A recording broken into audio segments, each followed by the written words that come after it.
This is a really easy way to improve your proofreading by changing the font that you do your proofreading in.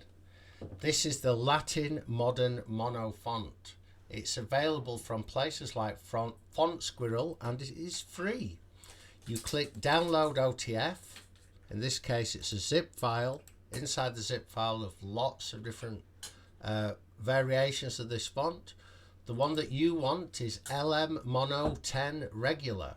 If you're on Windows, you open it up in the font viewer and click install, and then it's in your list. Why do I think this? Well, this is an example of an article which is in Calibri body font, and as you can see, it's pretty nice to read. It's pretty easy on the eyes, but you don't want that with a proofreading font. You want something which is easier to see, and let's change it. So I changed the normal font, and instead of Calibri body I choose LM Mono 10, and then it changes it to this where everything is a lot more spaced out and clear. If I really want to change it properly, I'll also do line spacing 1.5 and I'll bump it up from 11 to 12.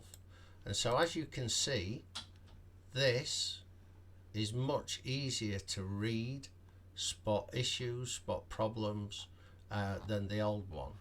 So let's go back to the old one.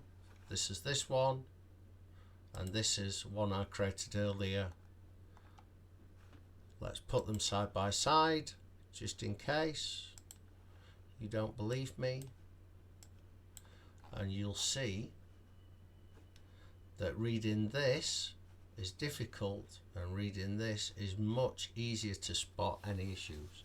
So my recommendation, install Latin Modern Mono and modify your normal style in Word so you can proofread much more easily. Thank you. Bye.